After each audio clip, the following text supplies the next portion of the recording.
Hi everyone, నేను మీ wait కమంపేట్ clinic. ఒక AG మండల మారుమూల ప్రాంతం నుండి ఒక ఫార్మర్ ఎమర్జెన్సీ కాల్ చేశారు. మావు 12 hours నుండి ఏం లేకపోయింది, సివియర్ పెయిన్ వల్ల లేవలేకపోతుందని కాల్ చేశారు.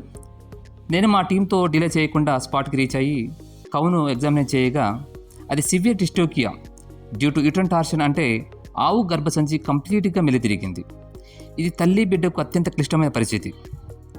కౌ కండిషన్ చాలా క్రిటికల్గా ఉంది. మదర్ కాఫ్ని సేవ్ చేయడానికి ఇమీడియట్గా ట్రీట్మెంట్ స్టార్ట్ చేశాము.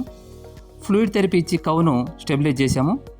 తరువాత మాడిఫై స్కాపర్స్ రోలింగ్ మెథడ్ ద్వారా యూట్రన్ టార్షన్ కంప్లీట్గా రిలీవ్ చేసి సక్సెస్ఫుల్గా ఫీటస్ని కరెక్ట్ చేసేసి డిస్టోకియా రిలీవ్ చేశాము. హెల్దీ మేల్ కాఫ్ సేఫ్గా డెలివరీ అయింది. మీరు చూడొచ్చు, మదర్ కౌ అండ్ కాఫ్ హెల్దీగా ఉన్నాయి. టైమ్లీ సరైన ట్రీట్మెంట్ అందకపోయి ఉంటే ఒక పేద రైతు ఇంట్లో 2 ప్రాణాలతో పాటు ఆర్థిక నష్టాన్ని ఎదుర్కొనేవాడు.